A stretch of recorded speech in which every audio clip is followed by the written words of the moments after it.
கேட்டுக்கொண்டிருப்பது பட்டாம்பூச்சி எஃப்எம். இது உங்களை பரவசமாக்கும் எஃப்எம். கேட்டால் சலிக்காது, கேட்க கேட்க திகட்டாது.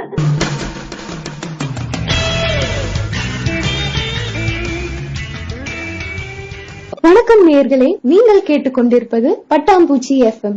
இது தேநீர் கடை. இன்னைக்கு தேநீர் கடை பகுதியில கோத்தகிரி கருவி அறக்கட்டளையின் நிறுவனர், இயற்கை வள செயற்பாட்டாளர், தனித்திறன் வளர்ப்பு மேம்பாட்டு பயிற்றுனர், இயற்கை முறையில் தொழில் பயிற்சி ஆலோசகர், தேயிலை இணை தயாரிப்புகளுக்காக தமிழக அரசின் பாராட்டை பெற்றவர், லட்சம் மரங்களுக்கு மேல் நட்ட தமிழக முதல்வரின் கருத்தால் விருது பெற்ற இயற்கை நேசகர் திரு ஜான் சிரில் ஹென்றி அவர்கள் தான் இன்னைக்கு சந்திக்க போறோம். வழக்கம் போல சுவாரஸ்யமான கேள்விகளை கேட்க இருக்கிறாங்க நம்ம ஆர்ஜே டாக்டர் கிருஷ்ணா கணேஷ்.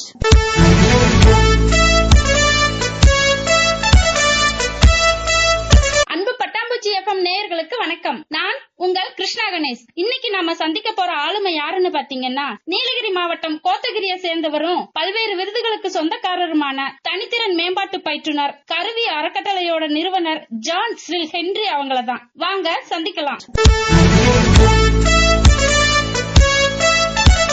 வணக்கம் சார். வணக்கம் மேடம். பட்டாம்பூச்சி பண்பலையின் நேயர்கள் அனைவருக்கும் மற்றும் பட்டாம்பூச்சி குழுமத்திற்கும் கோத்தகிரி கருவி அறக்கட்டளையின் சார்பாக வணக்கமும் நன்றி. சார், கோத்தகிரி கருவி அறக்கட்டளையோட நிறுவனர் அப்படிங்கறதுக்கு முன்னாடி ஜான் சிரில் ஹென்றி அப்படிங்கிறவர் யாரு? ஜேசிஸ் அப்படின்னு சொல்லி ஒரு கிளப் இருக்கு இல்லையா, ஜேசி இந்தியா அப்படின்னு இருக்கும். ஆமாங்க சார். அந்த கிளப்போட கோத்தகிரி டீ கார்டன் அதோட பிரசிடென்ட் ஆகும். அப்பட்டம் ஒரு புக்கு ஒரு பத்திரிகை நடத்திட்டு இருந்தோம். அதோட எடிட்டராகவும் அந்த ஜேசிஐ மூலமா நான் ஒரு பயிற்சியாளனாகவும் பணிபுரிஞ்சிட்டு வந்துட்டு இருந்தேன். உங்களோட இளமை பருவம் அப்புறம் கல்வி இத பத்தி எல்லாம் கொஞ்சம் சுருக்கமா சொல்லுங்களேன். இளமை பருவம்ன்றது, நான் பிறந்தது பெங்களூர், வளர்ந்தது கோத்தகிரி. கல்வின்றது இங்க செயின்ட் ஆண்டனிஸ் மிடில் ஸ்கூல், அங்கதான் ஸ்டார்ட் பண்ணது. குன்னூர்ல சென்ட் ஜோசப்ஸ் வெலிங்டன், அங்க வந்து ஃபாதர் ஜான் அவரோட கண்ட்ரோல் இருந்தேன். அப்புறம் பாலிடெக்னிக், டிப்ளமோ, அப்புறம் மறுபடியும் ஜேசிஸ்ல ட்ரைனிங்.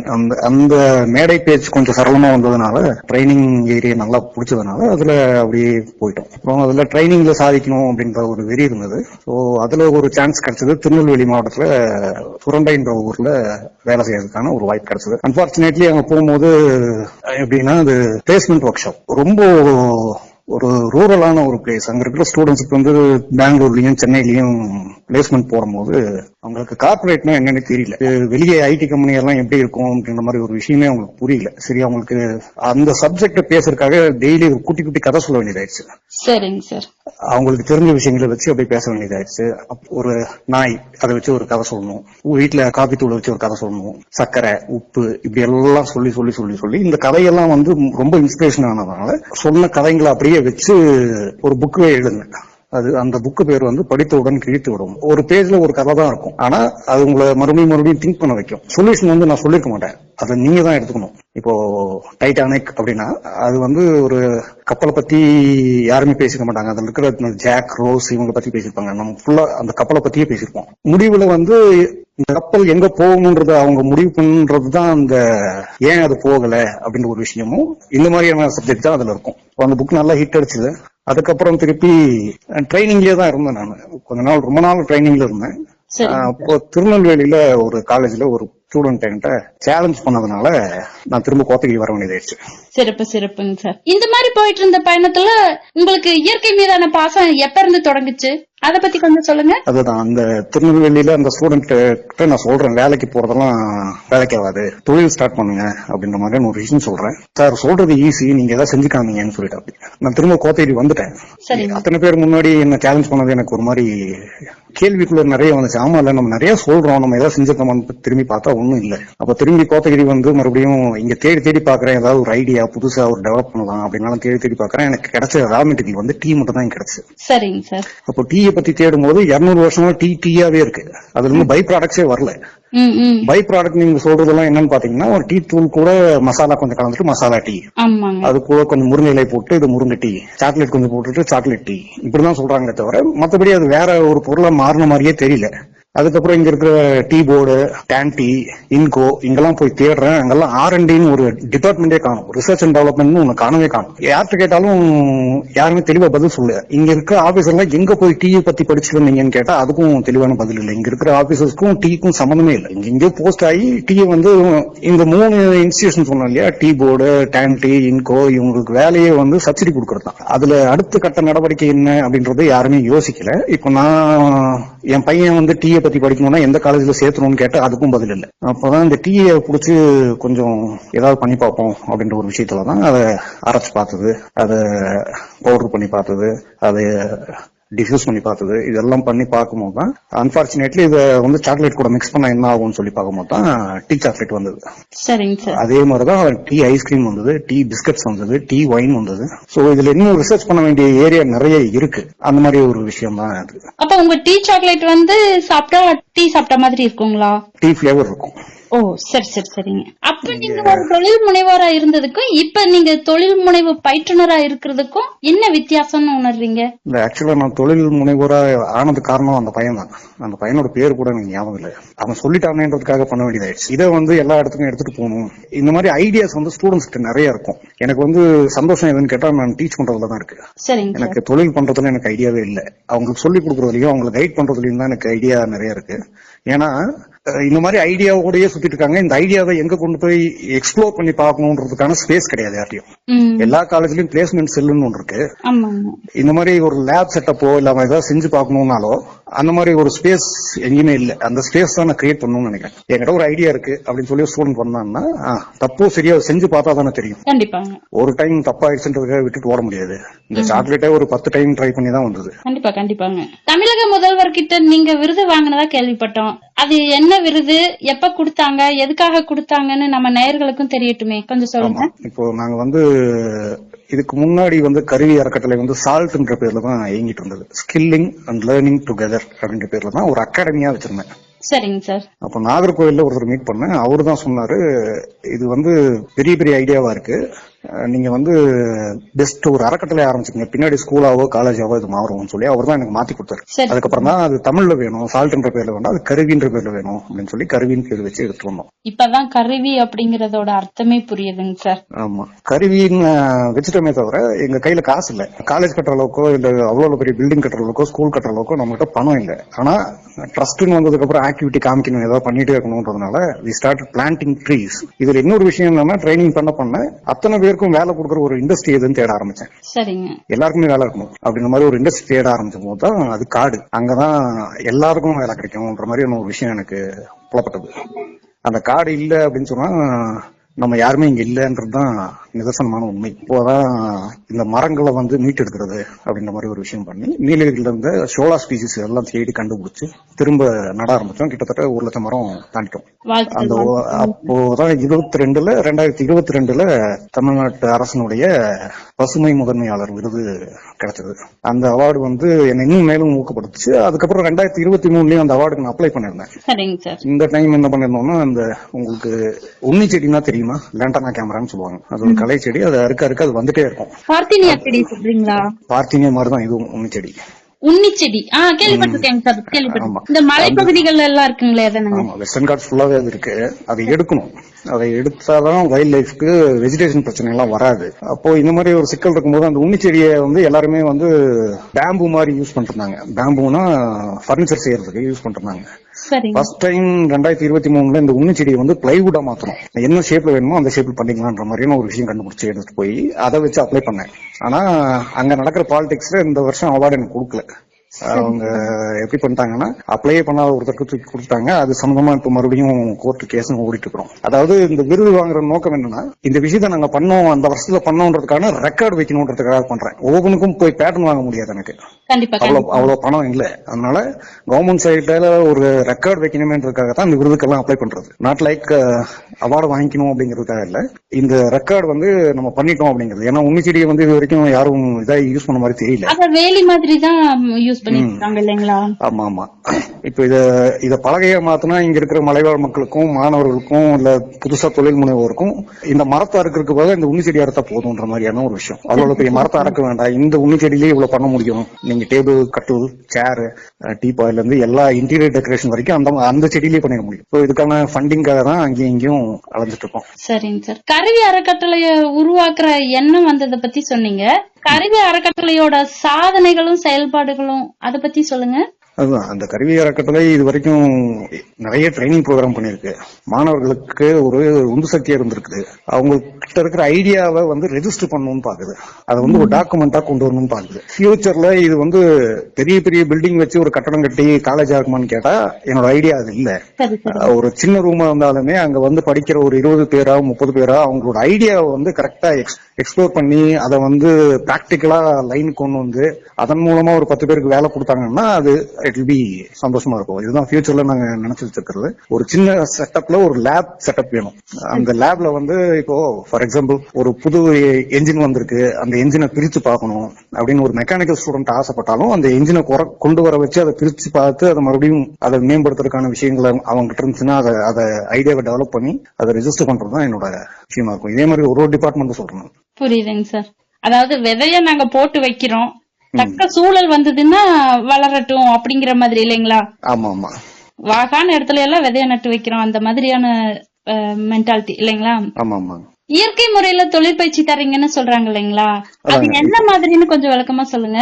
இன்வெஸ்ட்மெண்ட் இல்லாம ஒரு இயற்கை முதல்ல சொன்ன மாதிரி தான், அந்த காடுன்னு ஒண்ணு இல்லைன்னா நம்ம யாருமே இல்லை. சோ அந்த காடு நமக்கு நிறைய கொடுக்குது. அதை இயற்கையாவே அதை அப்படியே அதை அழிச்சிடாம இயற்கையை நாசப்படுத்திக்கிறாம, எப்படி சொல்றது, எனக்கு லாபம் வேணும்ன்றதுக்காக பூமியை அழிக்க முடியாது நான். கண்டிப்பா. அதனால பூமியில இருந்து தண்ணி எடுக்கலாம், ஆனா அதை காயப்படுத்தாம நம்மளோட தேவைக்கு மட்டும் நம்மளோட தேவைக்கு எடுக்கணும். கொலவெறியோட சுத்த வேணாம்னு சொல்றேன். இதுதான் ட்ரைனிங்ல பேச வச்சிருக்கோம். இயற்கையை காப்பாற்றணும். நீ ஒரு மரத்தை அறுக்கணும்ன்ற கட்டாயம் வந்துச்சுன்னு சொன்னா 10 மரத்தை வச்சே ஆகணும்ன்ற மாதிரியான ஒரு விஷயம். ஒரு மலையை உடைக்க வேண்டிய அவசியமே இல்லை. இப்போ நான் நிறைய இடத்துல பாக்குறேன், இந்த குவாரி, எம்சாண்ட் அப்படி எல்லாம் போகுது. ஆனா ஒரு மலைக்கு பின்னாடியும் லோக்கல்ல இருக்கிற மக்களை கேட்டீங்கன்னா சொல்லுவாங்க, அந்த பாறைக்கு ஒரு பேர் இருக்கும், அந்த பாறைக்கு ஒரு ஹிஸ்டரி இருக்கும். இதெல்லாம் யாரும் டாக்குமெண்ட் பண்ண மாதிரியே தெரியல. இப்போ அதையும் நாங்க பண்ணணும்னு நினைக்கிறோம். ஏன்னா இங்க ஒரு மலையை கண்டுபிடிச்சேன், அந்த மலைக்கு அந்த மக்கள் சொல்ற பேர் ரொம்ப வித்தியாசமா இருக்கு. அதே மாதிரி அதுல ஒரு வயசான தாத்தா ஒருத்தர் பார்த்தேன், எங்க ராஜா வருவாருன்னு சொல்றாரு. அந்த 1000ல் ஒரு படம் பார்த்த மாதிரியே இருந்துச்சு எனக்கு. அவங்க எல்லாம் வெயிட் பண்ணிட்டு இருக்காங்க, அந்த மலையில தான் எங்க ராஜா உட்காருவாருன்றாங்க. இப்படி எல்லாம் ஒரு விஷயம் இருக்கு. அந்த மலையை சுத்தி இருக்கிற ஊர் பேர் எல்லாம் கேட்டா இன்னும் ஆச்சரியமா இருக்கு. அதெல்லாம் டாக்குமெண்ட் பண்ணாம பேசாம விட்டுட்டோம். அப்போ இந்த மாதிரி விஷயங்கள்ல ட்ரைனிங் கொடுக்கணும்னு நினைக்கிறேன் நான். இதெல்லாம் அவங்க மலை அப்படிங்கறத ஒரு பொருளா பார்க்காம உணர்வு சார்ந்து பாக்குறாங்க இல்லைங்களா? ஆமா. சோ இப்போ இதை காப்பாற்றணும். இதுல முறையான பயிற்சிகள் வழங்கப்படணும். அப்புறம் இதை டாக்குமெண்ட் பண்றதுக்கான ஸ்டூடெண்ட்ஸ் ரெடி பண்ணணும். இதன் மூலமா ஒரு யூடியூப் ஆரம்பிச்சாங்கன்னா யாராவது சப்போர்ட் பண்ணாங்கன்னா, ஏன்னா எல்லா வேலையும் நான் ஒருத்தனே பண்ணிட்டு இருக்க முடியாது. ஒரு டீம் செட் பண்ணி அவங்களுக்கும் இன்கம் வேணும். ஆனா நான் கையில இருந்து சம்பளம் கொடுக்க முடியாது. அவங்களாவே சம்பாதிக்கணும், அவங்களாவே பண்ணணும். தேயிலைய வச்சு டீ தான் போடுவாங்க. ஆனா நான் சாக்லேட், பிஸ்கட் அந்த மாதிரி எல்லாம் தயாரிச்சேன், அரசாங்கத்துக்கிட்ட பாராட்டு எல்லாம் வாங்கியிருக்கேன்னு சொன்னீங்க இல்லையா? ஆமா. அந்த அனுபவம், அந்த ஐடியா எப்படி வந்தது உங்களுக்கு? அந்த பையன் நீங்க சொன்ன மாதிரி உங்க ஸ்டூடெண்ட் சேலஞ்ச் பண்ணதுனால வந்ததுங்களா, இல்ல ஆல்ரெடி உங்களுக்கு ஏற்கனவே அந்த தாட் இருந்துட்டே இருந்ததுங்களா? இல்ல அந்த ஸ்டூடெண்ட் என்ன கேட்க போய் தான் நம்ம ஒண்ணுமே பண்ணல இது வரைக்கும், ஏதாவது பண்ணுவோம் அப்படின்னு சொல்லிதான். அப்புறம் தான் நீலகிரி மாவட்டத்துல இந்த டீ மட்டும் தான் இருக்கு. இப்போ உண்ணி செடி கண்டுபிடிச்சிருக்கோம்.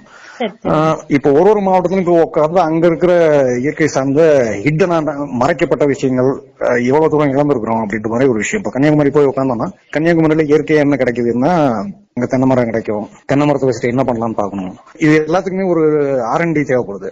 திரும்ப திரும்ப போய் உட்காரணும். இப்போ கோயம்புத்தூர் போய் உட்காந்தா அங்க என்ன கிடைக்கும், அங்க என்னென்ன மெட்டீரியல் இருக்கு, ஏன் இதெல்லாம் கண்டுக்காம இருக்காங்க, இந்த மாதிரி ஐடியாஸ் ஏன் டெவலப் பண்ணாம இருக்காங்க அப்படின்ற மாதிரியான ஒரு விஷயம் இருக்கு. ஸோ திடீர்னு மைண்ட்ல வந்துடல. அந்த பையன் கேட்ட கேள்விக்கு நான் ஆன்சர் கண்டுபிடிக்க போகத்தான் இதெல்லாம். சமூகம் சார்ந்து உங்களோட எதிர்கால திட்டங்களா எதெல்லாம் சொல்லுவீங்க? சமூகம் சார்ந்து இப்போ எல்லாருக்கும் ஒரு ஐடியா இருக்கும் இல்லையா, நான் லைஃப்ல இதை அச்சீவ் பண்ணணும், வீடு வாங்கணும், கார் வாங்கணும், பங்களா வாங்கணும், ஒரு நாய்க்குட்டி வாங்கணும், இதெல்லாம் வந்து கோல் அப்படின்னு வச்சிருக்காங்க. என்னோட கோல் என்னன்னு கேட்டீங்கன்னா சொந்தமா ஒரு சுடுகாடு வாங்கணும் அப்படிங்கிறது தான். ஏன்னா இங்க நிறைய சாவு பாக்குறேன் நானு. அந்த மனசு இருக்கிற வரைக்கும் கொடுக்கப்படுற மரியாதையோ இல்ல ஒரு போலித்தனமான ஒரு நடிப்போ செத்ததுக்கு அப்புறம் பணம் தான், அதுக்கப்புறம் அவனுக்கு மரியாதையே இல்லைன்ற மாதிரியான நிலைமை தான் நான் பாக்குறேன். அதனால டெத் வித் டிக்னிட்டி அப்படின்ற மாதிரியான ஒரு கோர்ட்ல கருவியறக்கட்டளையில ஒரு இடத்த ஒண்ணு வாங்கி சகல மரியாதையுடன் அடக்கம் பண்றது, அவங்களுக்கு வேண்டிய சடங்கு சம்பிரதாயம் செய்வது, இந்த மாதிரி விஷயங்கள் பண்ணிட்டு அவர் நினைவா ஒரு மரம் நடுறது. அந்த சுடுகாட்டுக்கு பேரே நீத்தார் காடுகள் அப்படின்னு தான் வச்சிருக்கேன். இதுக்கான ஃபண்டும் தேடிட்டு இருக்கோம். இது வந்ததுன்னு சொன்னா ஒரு சுடுகாடுன்றது வந்து பயமுறுத்துற இடமா இருக்காது, ஒரு அழகான அமைதியான சந்தோஷமா ஃபீல் பண்ண வேண்டிய விஷயமா அங்க இருக்கும். ஃபார் எக்ஸாம்பிள் நானே செத்துட்டேன்னா என் ஞாபகமா ஒரு மரம் வைக்கிறாங்கன்னா அது வந்து என் குடும்பத்துக்கு தான் சொந்தம்.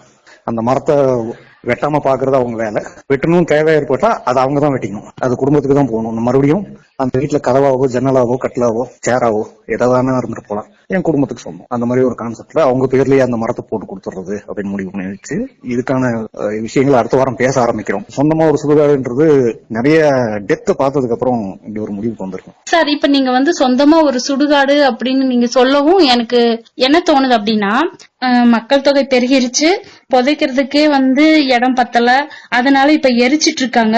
இப்ப நீங்க அந்த ஒவ்வொருத்தவங்களுக்கும் ஒரு மரம் வைக்கிற போது அது ஒரு குறிப்பிட்ட அளவுல முடிஞ்சிருங்களே, அதை எப்படி நம்ம திருப்பியும் கண்டினியூ பண்ண முடியும்?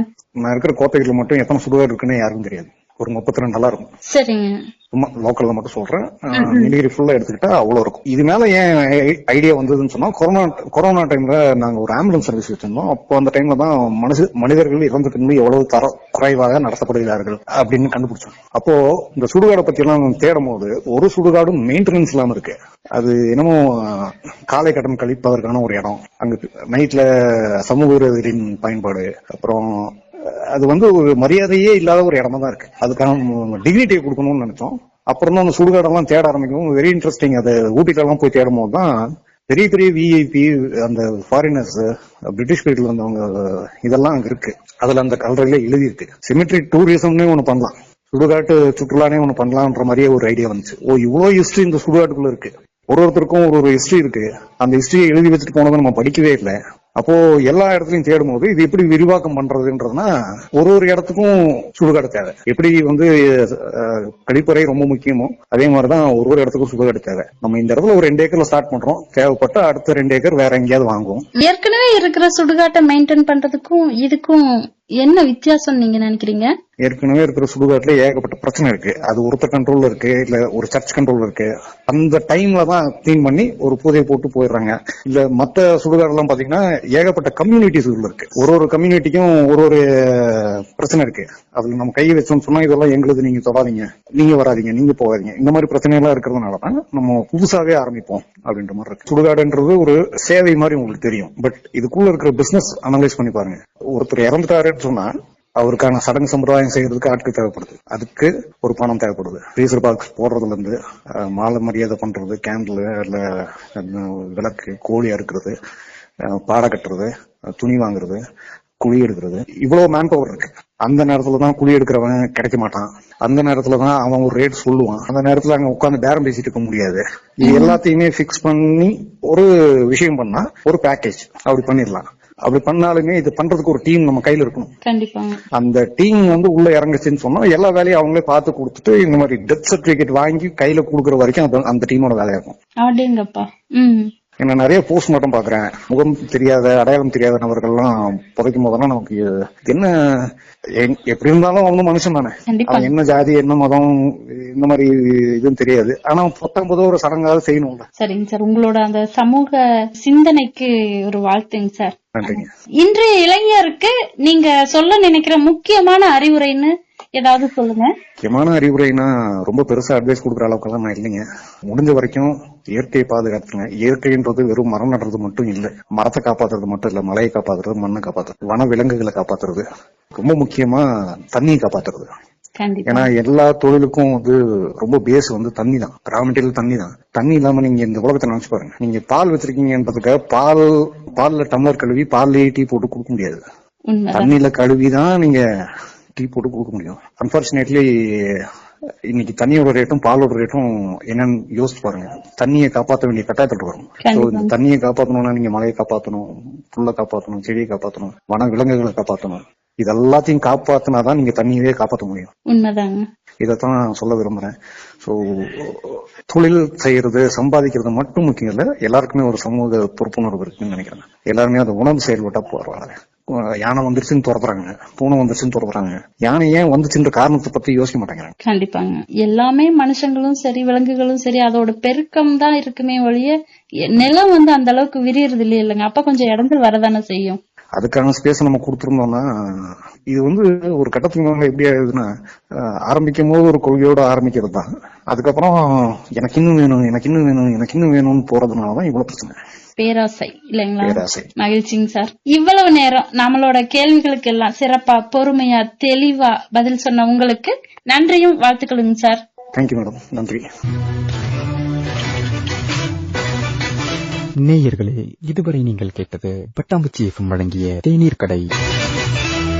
தொடர்ந்து இணைந்திருங்கள். இது நம்ம பட்டாம்பூச்சி எஃப்எம். இது ஒரு பட்டாம்பூச்சி எஃப்எம் தயாரிப்பு.